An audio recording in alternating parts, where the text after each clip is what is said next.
From our studios in the heart of Silicon Valley, Palo Alto, California, this is a CUBE Conversation. Hello everyone, welcome to this CUBE Conversation here in Palo Alto, California. I'm John Furrier, host of theCUBE. We're here with David Martin, who's the Senior Director, Product Management, Threat Response at Open Systems. Dave, thanks for coming in. Thanks, John, very much for having me. So we were talking before we came on camera, both been around the industry for a while, seen a lot of different waves of innovation. Security is the top one. We're seeing it being a really important, not just part of IT, and we want to get into a deep dive on the complexities around the security architecture versus cloud architecture, and it's just not another IT. So I want to dig deep with you, but before we start, talk about your product. You're the Senior Director, Product Management. You get the keys to the kingdom. You're working on the positioning, the next generation. Take a minute to talk about the product. Sure, happy to share the product. Starting point is Open Systems in general. We're a global provider of secure SD-WAN, and essentially we deliver that as a service. So we deliver the connectivity and then all of the security that you need to make sure you can conduct business reliably and safely. I'm personally responsible for some of our managed services, managed continuous monitoring services. And essentially what we're doing is looking for advanced threats that have bypassed whatever our company's existing security controls are, and in an effort to identify those and then ultimately contain them. We were at the Amazon Web Services first cloud security conference, Reinforce. And it was interesting because it wasn't like your traditional industry event like RSA, Black Hat, or DEF CON. It was really more about cloud security. So it was really more of the folks thinking about the impact of cloud and what that means. So cloud certainly is relevant. It's expanding capabilities with applications. The on-premises piece really is the hybrid, and obviously every company pretty much has multiple clouds. That's multi-cloud. Yeah. But hybrid really is the top conversation. It's been really kind of on the table since like 2013 timeframe, but now more than ever, it's actually part of the operational thinking around architecting next generation infrastructure systems. Yes. How does security fit into those two things? Because you got to have the on-premise operational model, you got to have the cloud operational model, they got to be seamlessly working together. How does security fit within cloud and hybrid from you guys' perspective? That's a great question, and certainly introducing the cloud into the equation adds complexity to the overall issue. And as you've highlighted, companies are now operating in a hybrid mode. They have on-premise, they have assets on-premise, they have assets in the cloud, and security teams certainly over the course of time, as this business transformation has happened, had to rethink how are we going to approach and secure these assets correctly. And it is non-trivial, and the key is that you want to get telemetry from all of your potential attack surfaces. And you want to be thoughtful about how you're pulling in this data. This is a mistake that we unfortunately see a lot of customers making, which is in a rush to provide visibility, they just aggregate and accept all log data from all different sources without much thought into what is the security relevant data there, and what are my default rule sets going to be, how am I going to use this data in a threat detection kind of a capacity. And these are kind of the typical pitfalls that a lot of companies make, but to kind of bring it back to your point. Hold on, I just want to get that one point. So they're Sure. taking too much data? Or like they're just ingesting way too much? Is that the issue? It's not necessarily the volume. It's more about the quality of what they're getting. And so, and a lot of the vendors, there's a product. Many of your viewers will see. SIM essentially is a log collector, and security teams use this piece of software to try and identify threats. And of course, for compliance and other reasons, a common thing to do is just throw data at the SIM, so you could start collecting it. And that makes sense if you're just trying to store data, but when you're trying to actually figure out has someone infiltrated my network, that's really a nightmare, because you're sort of inundated, and you've heard terms like alert fatigue and so on, and this is what happens. And so we have a practice that we're essentially, when you bring in and ingest a log source, do some upfront work about that log source and how are you going to use the data. What are the relevant fields that you're going to parse out and index on, and have a purpose for doing that versus just sort of throwing. Yeah, I mean, data quality is always data cleaning and going into a pile of data versus a front end kind of vetting process, being intelligent about it. That's right. Yeah, and it's a tough thing, right? Because all the vendors in that space, that they want you to use the tool. People enterprises have made this investment, but we find that a lot of companies aren't getting the value out of some of their security tools because there isn't it's sort of a broader design. What is the architecture of the detection we're going to use to cover our potential attack surfaces? Yeah, that comes up a lot in our data science conversations, and you hear correlation versus causation.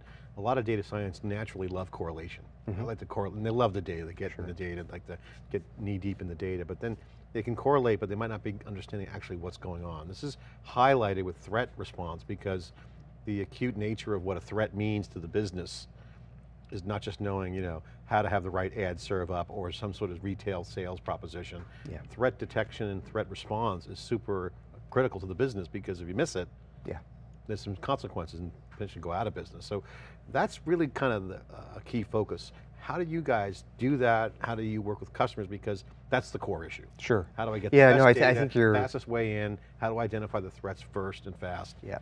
I think you're on an incredibly important point, which is, as an industry, we have to ask ourselves, why do damaging breaches continue to happen? Despite best efforts, right? I mean, there's very knowledgeable, talented people. There's a lot of money being spent. There's over $100 billion per year as an industry spent on security and security-related software, and yet these damaging breaches continue to occur. And I think a big challenge, a big reason for this is that as an industry, we've pursued a technology-driven security model. And for years, we've sort of had the idea that if we purchase the latest antivirus or the latest IDS or web proxy, or now we're starting to shift into ML and AI and sort of more higher level things, that we'll be protected. That was sort of the idea and the promise. And I think that in general, people are realizing that that is a failed model, and that really the best way to minimize risk is to combine those types of technology with continuous monitoring. And obviously we're in that business. We monitor people's networks, but there are many companies that do that. Security is a very complex system that doesn't have a feedback loop without continuous monitoring. And just like in life, any complex system should have a feedback loop to have it operating. Well, let's talk about that complex system. So I want to spend the next couple of minutes with you talking about the security architecture versus cloud architecture. We cover a lot of experts talking about cloud architecture. Here's how you architect for cloud. Here's how you architect for hybrid, and so on. And it's super important. You got the data layer. You got to understand how data moves, when to move compute versus data, all kinds of things that are factoring in. Essentially, it's like an operating system kind of design. So it's distributed computing, and everyone kind of knows that as in the business. But when you add in security as now the key driver, security architecture might supersede cloud architecture and or distributed architecture. So I got to ask you, if security is a complex system and not just an IT purchase, what is the customer's ideal configuration? How do they either re-platform or course correct what they're currently doing? What's your thoughts on that? Sure. Well, do you agree that as a complex system, it's not just another IT procurement? Absolutely, I think that's a great way to say that, and that really is the way that sort of forward-thinking companies think about their minimizing risk. Is they look at it for exactly as kind of you characterized it, and I think the key is to look at. Essentially look at your individual technology. Today they're in silos, largely, and you need continuous monitoring to kind of pull all of that data that you're getting together, and then use that to adjust policy. And you need to do that continually and over time. I like to say security is a journey, not a destination, right? You're sort of never done if you're doing it well, because threat actors evolve their techniques, and the detection needs to evolve too, right along with that. And so, getting into that practice is a good practice to do, to minimize your risk. And CISOs are now being established, either working directly, peering with the CIO or for the CIO or vice versa. They're becoming more prominent, so the role of security, I would agree, it's always on. It's never off, because it's never going to stop. Yes. But the question is, how do you implement that? Because if I have continuous monitoring, which I see as clearly valuable, do I have one firm for that? Can I have multiple firms for that? And then of the tools, if I'm the CISO, I'm probably trying to downshift into only a handful, not dozens of companies. No, you're absolutely right. Shrinkage, better monitoring. Yep. The trend, what you What's your response? Yeah, no, you're absolutely right. I think there's been studies that have shown, the average large enterprise has about 32 security vendors that they have to deal with. And so certainly from a CISO perspective, a lot of the ones that I speak to are in the mode where they're trying to consolidate and simplify that landscape, because it just makes things a lot easier. But I think, in terms of the cloud and that whole piece, I'll give you one practical example. You can monitor, all of these cloud vendors have APIs, administrative APIs, and certainly you can monitor who's accessing the cloud, but you can also deduce things from these APIs. You can look for signs that the infrastructure may have been compromised. Instances stopping and starting, certificates that have been uploaded. So even though you may not have complete visibility, and by the way, it's getting better. Or all three major infrastructure as a service providers are starting to provide access to packet data, which is helpful in this context. But even just looking at from the outside, the administrative layer, there are things, abnormal behaviors with the way that infrastructure is working that you can use to indicate that there might be an issue here, and then you'll want to go and use other data to figure that out for sure. You got to really dig into it. And so again, on the technology side, you guys had success with the product. It's not you guys not a new company, you've been around for decades. Great reviews on the product side, so congratulations. Thank you. What makes the product so successful? What are some of the notable highlights? Can you share the most successful pieces of the products? Sure. Why are people liking it so much? Sure. Well, I mean, all the reasons why people look to outsource things, certainly provide that value, more, less cost, more responsive. But I think what's unique about what we do is our delivery model. We have there's a very popular DevOps sort of model in fashion these days, where essentially you have developers and QA people testing together, and there's various definitions. But from a network operations perspective, the people that run our network and our SOC are the developers. They're the ones writing and optimizing our platform. And so when there are issues, customers talk to knowledgeable people about that. It's not a traditional call center model. And then the other thing from a threat detection perspective is we're working on a model where we have essentially security analysts responsible for some number of customers, and they get to know that environment really well.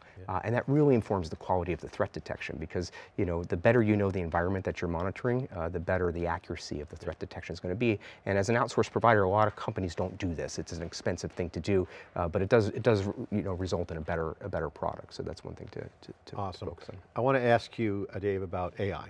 I'm a huge fan of AI, love it, because unlike IoT, which I love that too, because it's an exciting area, my kids aren't talking about IoT at the dinner table. The AI is like the young people are getting energized, and really it's attracting a lot of people to the computer industry, which I think is awesome. Sure. But it's also, AI is not really as big as people think it is. Certainly it's going to be important. Yeah. AI is machine learning with some bells and whistles, but most people say, I'll just throw AI at the problem. Yeah. AI is not that yet advanced. I mean, what AI really truly can become. So I want to get your thoughts around that classic knee-jerk response that a customer might get, fed from a supplier. Hey, we have AI ops, so we're an AI-driven company. Like, what the hell does that even mean? Like, what is that? I mean, why is it important? And where does it really matter? Where are people using technology that is going to be a roadmap for AI? Is it machine learning? How do you guys see that customer equation? What's the snake oil pitch from others? What's real, what's not? Sure. Yeah, I often tell customers that I wouldn't want to be in their shoes because it's very confusing. All of the vendors throw around the terms ML and AI, with the promise that it's going to cure all problems, and it's really difficult to tell, the value that you're going to get from those technologies. And so I'll share with you my perspective on that, which is that certainly there's a legitimate technology there, but I think we are in this kind of hype cycle where there's an overpromise of what it can deliver. And in a security context, I think ML techniques like machine learning and AI can be used to reduce noise and amplify signal. And I think the mistake a lot of people make is, let's take the human out of the equation here. And I have to tell you that the human is fantastic in the little gray areas that threat actors love to exploit. Looking and saying, this doesn't look quite right to me because I know this environment and this is not usually here. And you'd get that by working with the data. But in order to position yourself for success on that, you have to use sort of this technology you're highlighting to take care of the commodity kind of things.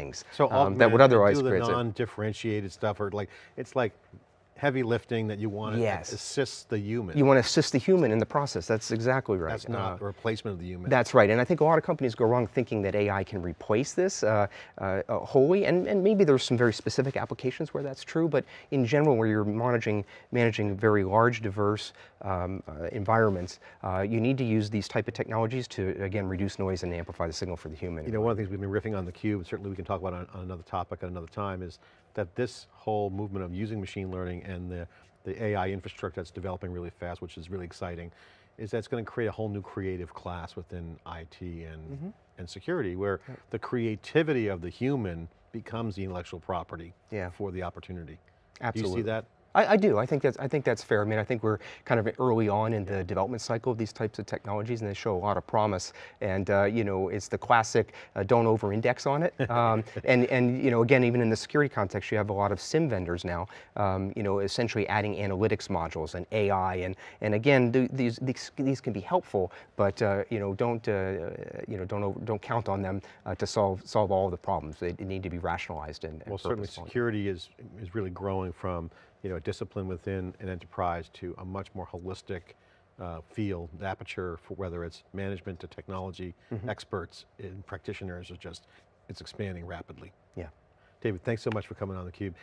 Dave Martin, Senior Director of Product Management, Threat Response at Open Systems, breaking down their opportunity in security and talking about some of the trends. Here on theCUBE, CUBE Conversation, I'm John Furrier, thanks for watching.